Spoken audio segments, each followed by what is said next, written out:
प्रेक्षकांनो, star प्रवाहावरील Muramba या मालिकेच्या आगामी भागात आपण पाहणार आहोत की घरामध्ये लक्ष्मीपूजनचे आयोजन असते.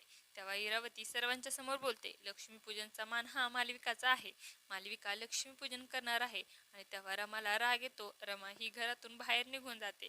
त्यानंतर आपण पाहतो लक्ष्मीपूजनची तयारी होते आणि रमा ही बाहेर उभे राहून आरोही बरोबर एक मेसेज पाठवते आणि आरोही घरामध्ये सर्वांना घेऊन सांगते, 5 फळे ठेवायची राहिले आहे आणि पंचामृता देखील ठेवायचे राहिले आहे. तेव्हा अक्षय ही सर्वांना बोलतो, रमा ही घराच्या बाहेर उभी आहे आणि तिचं संपूर्ण लक्ष आहे घरामध्ये काय सुरू आहे ते. तेव्हा पंकज काका बोलतात, मग या घरची खरी लक्ष्मी तीच आहे.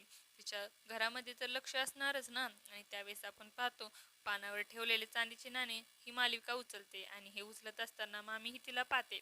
मामी विचार करते, आता सर्वांच्या समोर कसे ही चोरी उघड करते ते बघा.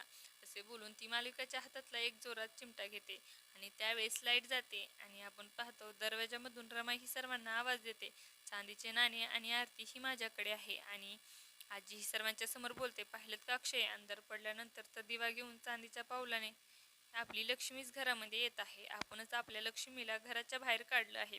आता मी खपून घेणार नाही. अक्षय हा रमाला सन्मानाने या घरामध्ये घेऊन येईल. आणि तेव्हा अक्षय देखील आश्चर्यचकित होऊन आजीकडे पाहू लागतो.